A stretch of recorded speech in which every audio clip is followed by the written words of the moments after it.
जय हिंद। आप में से बहुत से लड़कों ने कमेंट कर करके ये बात पूछा कि सर टूर ऑफ ड्यूटी को अच्छे से समझा दीजिए। तो चलिए समझते हैं हम लोग टूर ऑफ ड्यूटी के बारे में। देखिए, जो आर्मी है इसकी दो सबसे बड़ी खासियत होनी चाहिए। सबसे पहला कि आपकी आर्मी एक्टिव होनी चाहिए, दूसरा कि आर्मी को यंग रखना जरूरी है, जवान रखना चाहिए आर्मी को। इसलिए आर्मी के जवानों को बहुत ही जल्दी रिटायर कर दिया जाता है और रिटायर के बाद उन्हें पेंशन भी दिए जाते हैं। पेंशन के बोझ को कम करने के लिए टूर ऑफ ड्यूटी को लाया गया। तो समझते हैं हम लोग टूर ऑफ ड्यूटी के बारे में डिटेल से। आप अगर ध्यान से समझेंगे तो आर्मी में जाने के कई रास्ते हैं। इंडिया में अगर देखिएगा तो ये 3 रास्ते हैं। अभी इंडिया में एक दौर है परमानेंट कमीशन। परमानेंट कमीशन उसे कहा जाता है जिसमें आपको पूरी ज़िंदगी आर्मी के साथ पूरी लाइफ गुजारनी होती है। लाइफ कहने का मतलब ये नहीं है कि आपको पूरी ज़िंदगी आर्मी में नहीं रहना है। अगर आप जवान हैं तो आपकी उम्र 38 से 40 साल होगी तो आपको रिटायर कर दिया जाएगा। ऑफिसर हैं तो 54-55 पे रिटायर कर दिया जाता है। कर्नल से ऊपर रैंक के हैं तो 60 साल पे रिटायर किया जाता है। तो ऑन एन एवरेज ये परमानेंट में आते हैं। इसके अलावा एक शॉर्ट सर्विस कमीशन होता है। इसमें आपको 10 से 15 साल ड्यूटी करनी होती है। जब तक ड्यूटी करिएगा तब तक आपको सैलरी वगैरह सब कुछ मिलते रहेंगे। 15 साल बाद रिटायर कर दिया जाता है। अब रिटायरमेंट के बाद इन लोगों को पेंशन भी दिया जाता है। अब आर्मी जो नया प्लान कर रही है वो टूर ऑफ ड्यूटी ये 3 साल के लिए होगा। अभी इस पर कोई ऑफिशियल बात नहीं हुई है कि इसका स्ट्रक्चर कैसा रहेगा, लेकिन हमारे जो CDS हैं, chief of defence staff Bipin Rawat, उन्होंने इस ओर इशारा किया था कि टूर ऑफ ड्यूटी का प्लान चल रहा है। तो ये 3 साल के लिए आर्मी में आना होगा। अभी हम इस पर डिटेल से चर्चा करेंगे। अब हमारे देश में कुछ और भी समझिए। हमारे देश में कुछ टेरिटोरियल आर्मी है। टेरिटोरियल आर्मी उसे बोला जाता है जिन्हें हम ट्रेनिंग देते हैं और ट्रेनिंग देने के बाद उन्हें छोड़ देते हैं, भैया आपको जो काम करना है करिए। और जब युद्ध होगा ना तो हम उन्हें बैकअप के लिए बुला लेते हैं। ऐसे टेरिटोरियल आर्मी ये होते हैं। ये इसलिए किया जाता है ताकि लोगों का सेना से जुड़ाव बना रहे। हमारे महेंद्र सिंह धोनी भी टेरिटोरियल आर्मी में लेफ्टिनेंट कर्नल के रैंक पर गए थे। आप अगर देखेंगे महेंद्र सिंह धोनी को तो वो भी टेरिटोरियल आर्मी में अपनी सेवा दिए हुए हैं। इनका रैंक देखेंगे तो ये लेफ्टिनेंट कर्नल के रैंक पे ये गए थे महेंद्र सिंह धोनी। तो ये टेरिटोरियल आर्मी में है। तो ये तो पहले से चल रहा है टेरिटोरियल आर्मी हमारा। तो अब यहाँ देखिए, तो आर्मी पहले से टेरिटोरियल कर रही है। दूसरा, इनवर्स इंडक्शन करना चाह रही है आर्मी। इनवर्स इंडक्शन के तहत क्या करना चाह रही है कि जो CRPF या फिर पैरामिलिट्री में है, जो ड्यूटी कर रहे हैं, मान लीजिए कोई BSF में है, कोई CRPF में है, कोई PSC में है, कोई बिहार मिलिट्री पुलिस BMP में है, इस तरह से है, या पुलिस के जवान हैं, तो उनमें से आर्मी का क्या कहना है कि भैया जो उनमें से तेज तर्रार जवान है ना, उनको हम क्या करते हैं, सेना में लेते आते हैं। कहते हैं कि भैया एक काम करो, तुम चलो 5 साल के लिए तुम सेना में चलो। 5 साल तुमको सेना में ड्यूटी कराते हैं। ऐसा नहीं कि डायरेक्ट ले आ देंगे, उन्हें भी ट्रेनिंग दिया जाएगा, पूरा फौजी बनाया जाएगा और फिर सेना में लाएंगे। 5 साल बाद उन्हें कह दिया जाएगा भैया आप जहाँ थे, जैसे पुलिस में थे तो पुलिस में चले जाइए और हमसे पेंशन मत मांगिए, क्योंकि हम आपको 5 साल के लिए ना बुलाए हैं, हम तो आपको और बेहतर कर दिए हैं और बेहतर करके लौटा रहे हैं। आप जिस डिपार्टमेंट में थे वहाँ और जाके एकदम अच्छे से ड्यूटी कीजिएगा। तो ये भी एक तरह का अच्छा है। अब उनको तो पेंशन वो गवर्नमेंट देगी जिधर से वो आए हैं, पैरामिलिट्री में से। आर्मी ने अपने सेना में 5 साल ड्यूटी भी करा लिया और वापस भी कर दिया, आर्मी का पेंशन भी बच गया। तो वो इन्वर्स इंडक्शन पे भी विचार कर रही है। इसी के तहत NCC को भी बैकअप में तैयार करके रखा जाता है कि अगर बहुत ज़्यादा हम लोग कैजुअलिटी हो गई लड़ाई के समय, तो एक बैकअप के लिए हम NCC को भी रख सकते हैं। मैंडेटरी सर्विस हमारे देश में नहीं है। इजराइल में है क्या कि इजराइल में आपको लगभग 2.5 साल सेना में जाना ही जाना है। हम ये नहीं कर सकते मैंडेटरी सर्विस, क्योंकि एक जवान को ट्रेनिंग करने में काफ़ी खर्च आते हैं और हमारे पास इतने पैसे नहीं हैं कि इतने बड़ी जनसंख्या को हम मैंडेटरी सर्विस या मैंडेटरी आर्मी सर्विस के लिए ट्रेनिंग दे सके। तो ये तो हमारे देश में पॉसिबल ही नहीं है कि हम पूरे देश की जनता को अनिवार्य रूप से सेना की ट्रेनिंग दे सके। इन्वर्स इंडक्शन क्या है समझा दिए। टेरिटोरियल आर्मी केवल सेना का मनोबल बढ़ाने के लिए इसमें VIP लोग को शामिल कर दिया जाता है। अब मेन जो है वो हमारी बात चल रही है किस पर, टूर ऑफ आर्मी पर, टूर ऑफ ड्यूटी पर। इसके तहत केवल 3 साल के लिए लाया जाएगा। अब आप कहिएगा कि सर 3 साल में फ़ायदा क्या होगा। देखिए, मान लीजिए अगर इस साल 1000 लोगों को भर्ती किए, फिर अगले साल 1000 लोग, फिर अगले साल 1000 लोग, 3 साल में हमारे पास कितने हो गए, 3000। अब अगले साल तो जो पहले आए थे वो तो रिटायर होंगे, फिर 3000 आ जाएंगे। तो इस तरह से हमारे पास हमेशा एक रेगुलर आर्मी बनी रहेगी और ये आर्मी को हमें क्या नहीं देना पड़ेगा, पेंशन भी नहीं देना पड़ेगा। अभी हम पेंशन पे आएंगे, चर्चा करेंगे। अब थोड़ा सा हम आगे समझते हैं टूर ऑफ ड्यूटी में, ध्यान से समझिए। इस टूर ऑफ ड्यूटी के बारे में समझिए। ये एक तरह का इंटर्नशिप है। इंटर्नशिप क्या होता है कि आपको किसी खास काम के लिए और खास फिक्स समय के लिए जब बुलाया जाता है तो उसे इंटर्नशिप कहते हैं। इससे सेना हमेशा जवान रहेगी, यंग रहेगी। जैसे मान लिया कि हमने 1 साल के लिए 1 लाख लोगों को किस में भर्ती किया, टूर ऑफ ड्यूटी में। इस साल भर्ती किया, फिर अगले साल 1 लाख को भर्ती कर लेंगे, फिर अगले साल 1 लाख को कर लेंगे, यानी 3 लाख हमारे पास आ गए सब। फिर अगले साल इधर 1 लाख को रिटायर करेंगे तो फिर 1 लाख को भर्ती भी तो कर लेंगे। और जिसको हम रिटायर किए उसको तो पेंशन देना नहीं है कि भैया हम 3 साल ड्यूटी कराए हैं। अब ध्यान से समझिएगा जी, ऐसे करके हमारे पास 3 लाख का स्टॉक बचा। और ये 3 लाख की जो आर्मी है एकदम यंग है। 18 साल के लड़कों को भर्ती करेंगे, 18, 19, 20, 21। तो ये 3 साल का, 18 से 21 साल का, 18 से 21 साल के लड़कों को शादियों ब्याह नहीं हुआ रहता है, एकदम यंग गर्म खून रहता है। अब बॉर्डर के फ्रंट लाइन पे खड़ा करेंगे ना, देशभक्ति राष्ट्रवाद तो कूट कूट के भरा है, समझ में। अब जैसे कोई परिवार वाला आदमी है, सेना हमारी हर उम्र के जवान बहादुरी से लड़ते हैं, लेकिन जो 40-50 साल एज हो गया उन पे जिम्मेदारियां हैं, उनके बाल बच्चे हैं, वो भी इंसान हैं, वो भी हमारे लिए लड़ते हैं। तो एक उनके ऊपर जिम्मेदारी है। एक वो जो नया नया छोड़ा जाता है, इसमें कोई जिम्मेदारी नहीं, ना आगे नाथ ना पीछे पगा, गोली चलाया रे तुम हम पे, वो चलाएगा हमसे चुरा बम मार देंगे यहाँ पे।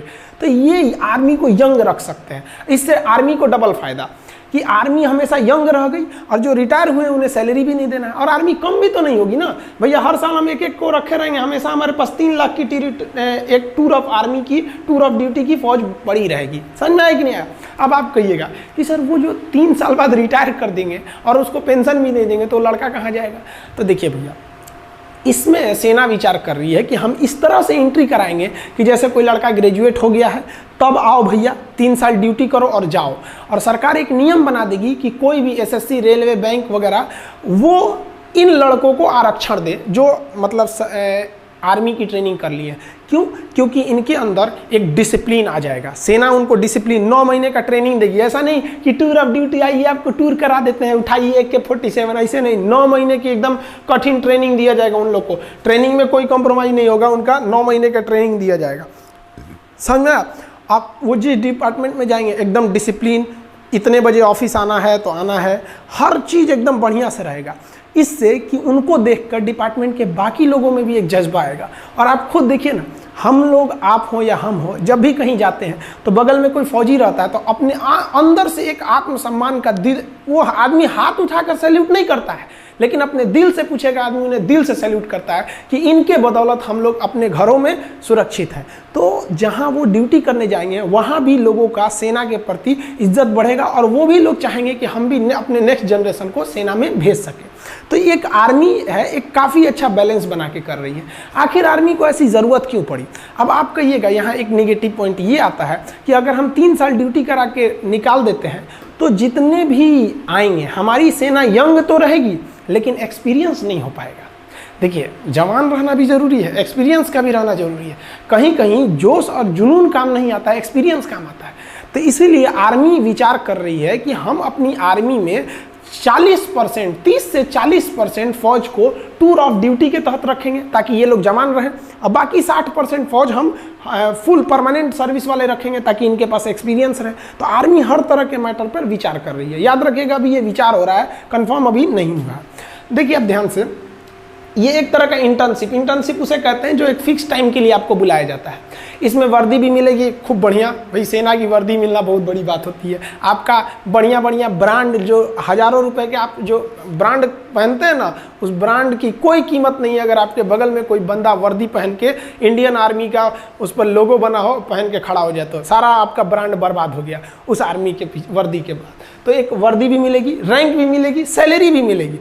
क्या नहीं मिलेगा? तो भैया पेंशन नहीं मिलेगी। सारा बवाल तो पेंशनें कम करने के लिए हो रहा है, समझ में आया कि नहीं? तो पेंशन नहीं मिलेगा आपको। क्यों पेंशन नहीं मिलेगा? क्योंकि पेंशन देने के लिए कम से कम आपको 17 साल की ड्यूटी करनी रहती है। इसमें तो ओवरऑल 3 साल की ड्यूटी ही है। तो समझ में आ रहा है कि नहीं आ रहा है? जो टूर ऑफ ड्यूटी के तहत आएगा वो सेना के एडवेंचर को भी देख लेगा, राष्ट्रवाद भी देख लेगा, डिसिप्लिन भी सीख लेगा, स्वास्थ्य, मेंटेलिटी, हर चीज को सुदृढ़ कर लेगा और दूसरी नौकरी में उसको छूट भी मिलेगा। तो उसका भी करियर खराब नहीं हुआ, देश की सेना भी जवान रह गई और देश का जो पेंशन पे खर्च था वो भी बच गया। आर्मी का जनता से जुड़ाव भी हमेशा रेगुलर बना रहेगा 3 साल पे। अब जैसे क्या होता है कि एक आर्मी गया वो 40 साल ड्यूटी पे रहेगा, तो भैया 40 साल तक आप उसके जगह पे दूसरा भर्ती नहीं ना करेंगे, यहाँ तो हर 3 साल पे ड्यूटी पे भर्ती करना है। तो समझ में आ रहा है। अब आप देखिए जरा ध्यान से, इस इंटर्नशिप पे क्या किया जाएगा। शुरुआत में ऐसा नहीं है कि आप कोई सेना में कोई डिसीजन बड़े पैमाने पर ले सकते हैं। तो आर्मी का कहना है कि पहले हम 1000 जवान और 100 ऑफिसर को भर्ती करेंगे। इसमें 1000 जवान को भर्ती करेंगे, 100 ऑफिसर को। इसमें देखेंगे कि इस पर क्या अभी प्रोसीजर है, क्या इसके रिजल्ट आएंगे। हम आपको अभी इसके फायदे समझाते हैं। अब ध्यान से समझिए इसके फायदे क्या क्या होंगे हमारे। देखिए इसके बेनिफिट समझाते हैं। एक रेगुलर जो जवान होता है, हम अभी इसमें ऑफिसर की बातें नहीं कर रहे हैं, हम जवान की बात कर रहे हैं। देखिए ऑफिसर बहुत कम होते हैं, एक कंपनी में लगभग 3 प्लाटून होता है। जैसे 10 जवान का एक सेक्शन होता है और 3 सेक्शन को मिला के एक प्लाटून बनता है और 3 प्लाटून को मिला देंगे तो एक कंपनी बनती है। और एक कंपनी को कमांड करता है एक ऑफिसर, यानी 90 लोगों की फौज पे एक ऑफिसर हो जाता है। 90 से 120, कभी कभी 4 प्लाटून का भी एक कंपनी बनता है। वो फर्दर वीडियो में हम आपको समझाएंगे। Company, platoon, section, battalion, regiment, brigade, division, इस सब में अंतर कभी समझा देंगे उसमें। तो एक रेगुलर जो जवान होता है, उस जवान को पूरा परमानेंट अगर ड्यूटी दीजिएगा तो भर्ती से लेकर उसकी जितनी सैलरी बनती है, अलावेंस बनता है, भत्ते बनते हैं, उसको पेंशन होता है, वो सब मिलाकर अगर जोड़ दीजिएगा तो 11 करोड़ रुपए आते हैं। 11 करोड़। और अगर यही जवान अगर हम टूर ऑफ ड्यूटी के तहत लेते हैं तो 3 साल का है, तो 3 साल में आप उसको कितना अलावेंस दे दीजिएगा, कितना खर्चा कीजिएगा। अब पेंशन का तो बवाले नहीं है, तो टोटल 90 लाख खर्च आएगा। तो हम यहाँ कैलकुलेशन ईजी करने के लिए 1 करोड़ लिख दिए, मान के चलिए 1 करोड़ आएगा। तो सोचिए जो रेगुलर जवान है वो 11 करोड़ और जो टूर ऑफ ड्यूटी पे आ रहा है 1 करोड़, यानी एक जवान पर कितना बचेगा हमको, 10 करोड़ बचेगा। दूसरा, ये तो पैसा बच ही गया, दूसरा ये जो फुल समय ड्यूटी करेगा, जैसे मान लीजिए कि हम ही आर्मी में भर्ती हो जाए तो अभी हम अच्छे से ड्यूटी कर सकते हैं, लेकिन 10 साल बाद क्या बुढ़ा जाएगा आदमी, अच्छे से नहीं ना ड्यूटी हो पाएगी, उतने बेहतरीन ढंग से नहीं हो पाएगा जितना एक यंग आदमी कर सकता है। तो इससे डबल फायदा टूर ऑफ ड्यूटी से। एक जवान के पीछे 10 करोड़ बच गया और सेना पूरी तरह जवान है, एकदम यंग है। समझ में आया कि नहीं? तो ये हो गया इससे फायदा। अब देखिए जरा ध्यान से, स्टार्टिंग हम लोग ट्रायल जो करने जा रहे हैं, शुरुआत में हम लोग 1000 सैनिकों को भर्ती करेंगे। तो देखिए बेनिफिट क्या होगा, हम 1000 सैनिकों को भर्ती करने जा रहे हैं। एक सैनिक पर कितना बेनिफिट है, 10 करोड़ का, तो 1000 पर कितना हो जाएगा, उसमें 10 से गुणा कर दीजिए, 10,000 करोड़। 10,000 करोड़ की बचत आ जाएगी, क्योंकि एक सैनिक पर हमारा बचत हो रहा है 10 करोड़ का, तो 1000 सैनिकों पर बचत कितना हो जाएगा, इसमें 10 से गुणा करेंगे तो 10,000 करोड़ का बचत हो जाएगा हम लोग को। अब इस बचत से 10,000 करोड़ से हम आधुनिक हथियार खरीद सकते हैं, आर्टिलरी खरीद सकते हैं, हेलीकॉप्टर खरीद सकते हैं। आप खुद सोचिए ना, 126 राफेल जहाज़ों की ज़रूरत थी, आ कितना रहा है, केवल 36, यानी 90 जहाज अभी कम आए हैं। अब सोचिए हमारे यहाँ पे तो पैसे, हथियार पे पैसे कम खर्च होते हैं और अपनी की टेक्नोलॉजी उतनी आगे नहीं है जितना होना चाहिए। सेना के क्षेत्र में हम मतलब सेना में जो हथियार बनाना है तो उसमें हम लोग उतना मतलब संतोषजनक विकास नहीं कर पाए। मिसाइल टेक्नोलॉजी हम लोग की आगे है, लेकिन जो हेलीकॉप्टर एविएशन सेक्टर है उसमें बहुत संतोषजनक विकास नहीं हुआ है। अब आप ऐसे अंदाजा लगाइए, 1 रैंक 1 पेंशन जब आया था तो आपको पता होगा ये क्या है 1 रैंक 1 पेंशन, मतलब क्या है समझिए ध्यान से, कि जिस तरह से लोगों की सैलरी बढ़ती है, जैसे जो दरोगा 2010 में था या जो 1995 में दरोगा की जो सैलरी थी, क्या 2020 में वही सैलरी है? नहीं ना, सैलरी बढ़ रही है। तो 1 रैंक 1 पेंशन में क्या कहना है कि भैया जब सैलरी बढ़ रही है ना तो पेंशन भी बढ़ाइए। यानी जो आदमी, जो सिपाही 2020 में रिटायर हो रहा है उसका पेंशन जितना है उतना ही पेंशन उस सिपाही का भी होना चाहिए जो 2002 में रिटायर हो गया और अभी तक जिंदा है, मतलब मान लीजिए जीवित है। अब आर्मी को तो बहुत यंग एज में ना रिटायर कर दिया जाता है, तो मतलब कहना है कि पेंशन एकदम सेम होना चाहिए। तो इससे पेंशन पे बोझ इतना बढ़ गया है कि आर्मी ना अपने कुल बजट का लगभग 60%, बबुआ 60% लगभग केवल सैलरी और पेंशन में खर्चा हो जाता है। यानी जो आर्मी को पैसे मिलते हैं उस पैसे का 60% सैलरी या पेंशन में खत्म हो जाता है। बाकी में आपका डीजल का खर्चा है, ये वगैरह वगैरह खर्चे हैं, तो बहुत कम खर्च हो पाते हैं हम लोग का। अब ऐसे समझिए ध्यान से, हमारी आर्मी को टोटल 2.5 लाख करोड़ रुपए मिलते हैं साल में, कि भैया इस 2.5 लाख करोड़ में आपको जो करना है करिए। अब 2020 का हम आपको बताते हैं, जो 2.5 लाख करोड़ मिले थे हम लोग को, उसका हिसाब देखिए ध्यान से यहाँ पे कैसे है 2.5 लाख करोड़ का 2020 में। उस 2.5 लाख करोड़ में से 1,33,000 करोड़ हम लोग पेंशन देने में खर्च कर दिए, यानी लगभग आधा खर्च कर दिए पेंशन देने में, 1 रैंक 1 पेंशन का पेंशन पे। और हथियार कितने का खरीदे? 1,20,000 करोड़। आप अगर इसको जोड़िएगा तो लगभग 2.5 लाख करोड़ आ जाता है। तो ये हमारा 2.5 लाख करोड़ का हिसाब है, आधा निकल गया पेंशन सैलरी देने में, अब बाकी बचा। अब खुद सोचिए ना, पेंशन वगैरह का जो हमारा खर्चा है पेंशन का, उससे कम खर्चा है हमारे हथियार का। अब कहीं ना कहीं आपको भी अजीब लग रहा होगा सुन के कि भैया हम हथियार पे जितना खर्च कर रहे हैं उससे ज़्यादा पेंशन पे खर्च कर रहे हैं।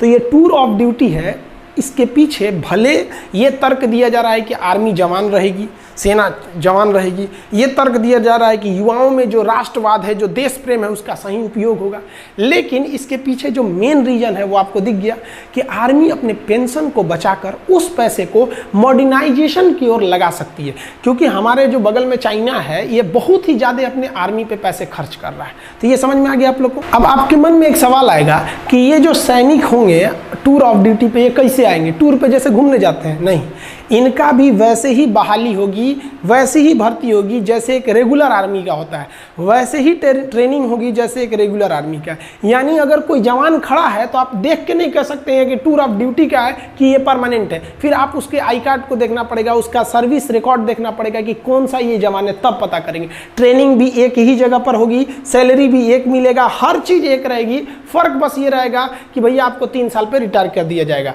बस, अब और पेंशन नहीं दिया जाएगा। भर्ती सेम होती है। आप आर्मी की भर्ती देखे होंगे, हमारे देश के जितने युवा जवान होते हैं वो दौड़ लगाते हैं, वो लोग 4 मिनट में 1600 मीटर दौड़ लगा के वो दौड़ लगाते हैं। फिर जो प्रोसीजर होती है उनका, वो उस प्रोसीजर के बाद वो लोग सेलेक्ट होते हैं, और सेलेक्ट होने के बाद तब वो कहाँ जाते हैं? आर्मी में जाते हैं। सबका पैरामीटर सेम रहेगा। आर्मी में अगर वो चले जाते हैं तो आप नहीं कह सकते हैं कि इनमें से कौन सा जवान टूर ऑफ ड्यूटी का है और कौन सा जवान हमारा मतलब परमानेंट है। तो सब का सब क्या रहेगा? एकदम सेम रहेगा। आप समझ में आ गया आप लोग को कि ये टूर ऑफ ड्यूटी मेनली किसके लिए किया जा रहा है? कि भैया हम अपने पेंशन पे हो रहे खर्च को कंट्रोल कर सके और अपनी सेना को मॉडर्न टेक्नोलॉजी दे सके। जैसे हमारे सैनिकों का बैलिस्टिक हेलमेट नहीं रहता है, इंफ्रारेड रिकॉग्नाइजर नहीं रहता है, अभी भी हम लोग इंसास राइफल लेके चल रहे हैं लोग। तो ये सब चीज़ें, आर्मी की जो बूट होती है वो काफ़ी हैवी होती है, वजन में बहुत भारी होता है। अभी कई ऐसे बूट आ गए हैं आर्मी के पास, जैसे अमेरिकन सोल्जर का दिखेगा तो बूट बहुत मजबूत रहता है, जूता, और भारी नहीं रहता है। हमारे सैनिकों का बूट मजबूत है लेकिन भारी है। तो भैया उसके लिए क्या चाहिए? पैसे चाहिए। तो हम लोग का आधा पैसा तो सैलरी पेंशन पे ख़त्म कर दे रहे हैं। तो आई होप आप समझ गए होंगे टूर ऑफ आर्मी का। बाकी आर्मी में हथियार वगैरह कौन से होते हैं, कैसे आप देख सकते हैं, देख के कैसे पहचान जाएंगे कि AK-47 है, कि SLR है, कि 303 है, कि इंसास है, पिस्टल, माउजर, इस सब में क्या क्या डिफरेंस होता है, इस सब के बारे में हम आपको वीडियो बना देंगे। बहुत से लड़के कर रहे हैं प्लेलिस्ट बनाने के लिए, तो उसको भी बना देंगे, और प्लेलिस्ट में हम आपको डिफेंस में आपको हर एक चीज़ हथियार वगैरह के बारे में भी समझा देंगे, ताकि युवाओं के प्रति एक जिज्ञासा रहती है कि हमारी आर्मी क्या कर रही है। आई होप आप समझ गए होंगे। समझ में आया? एक सैल्यूट हमारे भारत के वीर जवानों के लिए। जय हिंद।